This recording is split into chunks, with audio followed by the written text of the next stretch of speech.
One out of five Americans 65 and older are still working. The reason is not necessarily out of necessity. There's other reasons why more and more Americans are continuing to work past that retirement age. We'll talk about why that is coming up.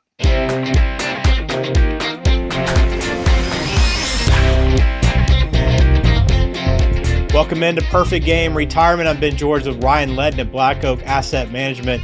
Ryan, this is an interesting topic, and it's one that comes from a Forbes article. We'll drop it in the show notes. It is behind a paywall, just a little warning, so you might not be able to access it if you don't have an account with Forbes. But it is interesting, I think, just to kind of see this headline of these baby boomers working more and more into their 60s and 70s. It's a crazy trend, but is it something you're seeing? Oh, 100%. We see it all the time, whether it's, because you just said it earlier, sometimes it's not a necessity. Sometimes it's not the math that people have to really make that decision on whether they retire or not. It's, being important, having a purpose, being wanted, being someone calling them and saying, hey, because I've seen it where it just, when you retire, it just stops. And some people, that's 100% okay. I have some clients that are like, yeah, this retirement thing is awesome. Like, I got nobody bothering me. I can go do what I want to do. But then you have the flip side of, yeah, my phone just stopped ringing and I don't talk to people as much anymore. I don't have that dialogue. I don't have that social interaction. So there's a lot of things that play in part of that. But I do think there's a lot of careers that people do now that they enjoy doing enough where it's not maybe and I'm stereotyping here, different generations, but it's not the hard labor type stuff. It's not the manual labor as much.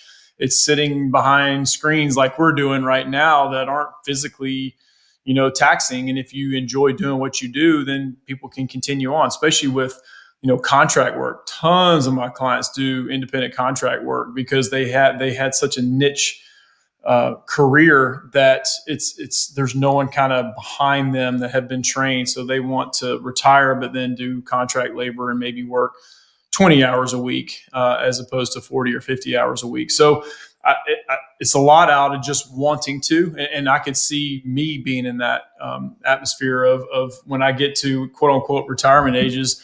I tell people, like, as long as the good Lord keeps my brain functioning like it should, I'll probably do this for a long period of time. Will there be certain scaling back? Sure. The succession planning, all that kind of stuff, but people just enjoy doing it. So it does make it easier to plan. Now, we don't want to count on their retirement income plan to only work because they are doing this, but we did one for the other day. They say, yeah, retire at 67 and may work, part-time work for about 3 years and then maybe fully retire. Well, both plans worked. So it was kind of like, oh, well, cool. So I can just really do it if I want to. Absolutely. So that's kind of where we want to get to people if they really, really, truly want to. It's a lot easier now with technology to do that. Yeah, since 2020, I mean, that shift to force everybody to work more digitally and online, I think that has helped out that transition for people that are into retirement now. But what's interesting about this article is not only is it people that just enjoy their job and just want to continue working longer, but there's that need for a social connection. There's that need for fulfillment in retirement, and a lot of people find that from work and from interacting with people. For anyone that's in that position, Ryan, that maybe feels a little bit anxious about that transition. I'm sure it's a very natural feeling that most people do feel when they get to that age and to that point in their life. How do you help ease some of those concerns about making that transition? That's why having these conversations in advance of retirement, whether that's, months or hopefully years before, but is kind of setting that up of, okay, like the math works out for you to be able to retire at a certain age, but hey, let's go ahead and start doing something, whether that is volunteering, whether that is kind of setting up an LLC to start doing part-time work if that's what you want to do. Excuse me, my client that I mentioned to you who retired and then just like shut everything off and said, this is awesome. I mean, they play golf 3 to 4 days a week. They have groups that they're a part of. They're interacting. So I think just completely isolating yourself, that's where people struggle from a mental standpoint of, of being in retirement. And yeah, maybe you have a pot of money, but then what's your purpose? What's your next thing? And sure, it could be family, it could be grandkids, and things of that nature, but you probably need a little bit more on top of that. So once we start figuring that out and talk people through that, hey, what do you want to do? And sometimes people are like, I don't know. But then as you keep talking with them, keep asking that question, whether they're married or not married, you keep having those conversations with them, and just things start popping up, because then they start having conversations with their peers. Hey, what are you doing? Or, and once you start having those conversations, and then opportunities start popping up. But if they don't have those conversations, a lot of times that social aspect of retirement can be difficult for some people. Yeah, it sure can. Look, if you have questions as we're going through this, or maybe you're concerned about that transition, go to speakwithryan.com and just start that conversation, right? You can go ahead and book a time to have that initial consultation and begin talking through some of these concerns and worries, and how do you overcome those? And that's part of the process at Black Oak Asset Management.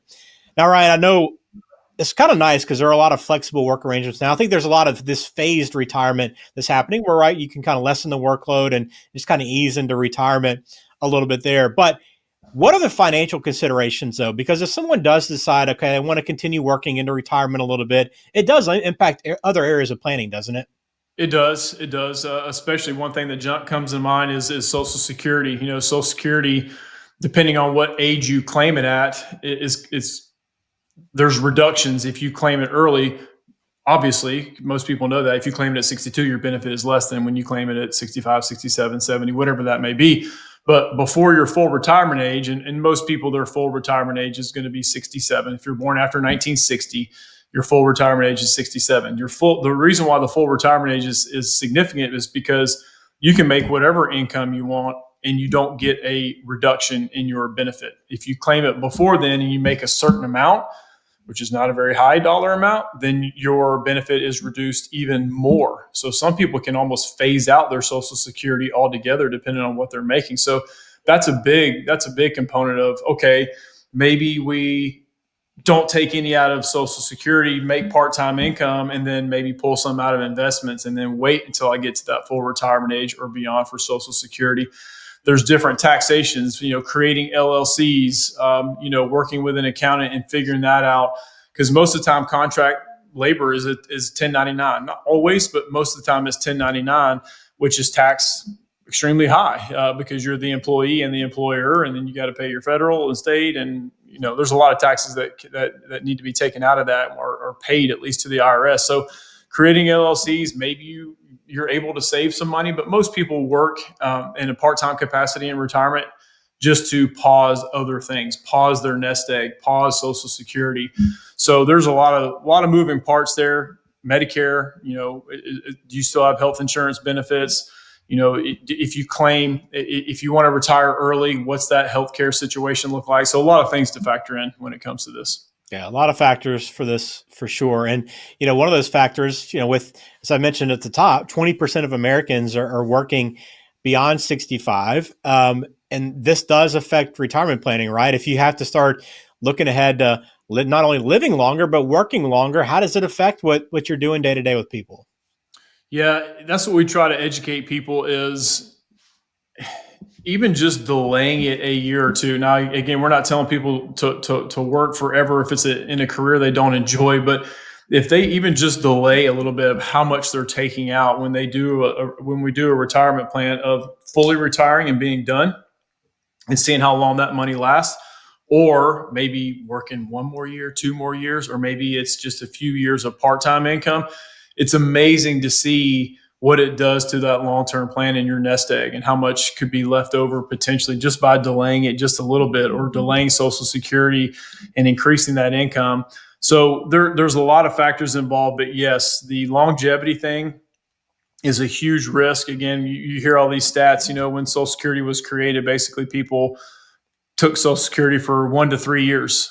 Well, okay, I can see how the system works. Now they're collecting it anywhere from 20, 25, 30, 35 years. So there's things that, and more of that responsibility is on us as individuals. There's less pensions out there. There's less people working for government entities that have a pension, and if they do, they may be modified and changed it. So a lot of the burden is more on the individual, and that's where the financial planning piece of this is more than just rates of return. There's a ton of different areas that we cover with our clients. I want to get your perspective on this before we close out the conversation, Ryan, because you're seeing obviously what you do with people in their 60s right now and older in retirement.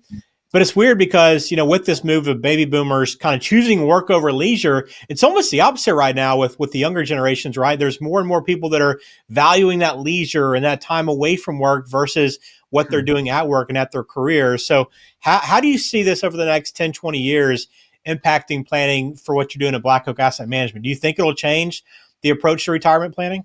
I do. I think it's going to be a big shift because because I'm a, we're Generation Xers here, and even the generations before, you kind of get a mixed bag of what their thought process. Again, more time away, that's true. But then I have some people that are like, I want to retire at 50. I want to retire at 55, and they have it set in their mind that this is what they want to do. So they want more free and leisure time, but it's just in retirement at an early retirement. So you get you get all walks of life when it comes to that rationale. But I do see a shift, whether it be good or bad, we'll see. And that's where we have to make adjustments as advisors and continue to educate those clients that we do work with. So it's constantly going to change. It's just a different school of thought with some of these individuals. Again, more of the burden is on the individual, not the company or not the entity that they work for.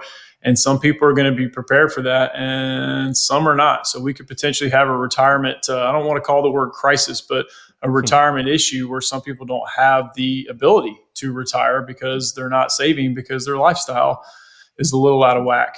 So you kind of get all different walks of life with those generations. Yeah, it'll be interesting to see how it all kind of unfolds over the next number of years. But either way, Black Oak Asset Management will evolve with the process as well.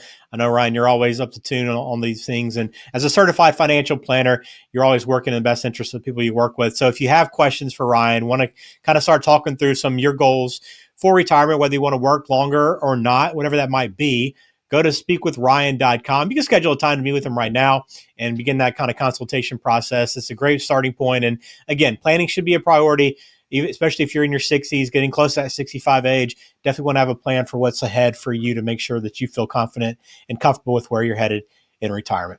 Ryan, thanks as always for your time. Appreciate you watching us here on Black Oak Asset Management and Perfect Game Retirement. We appreciate the support. Please subscribe. Leave a comment too as well if you have a question for Ryan. Maybe we'll feature that on a future show. Thanks, Ryan. Take care.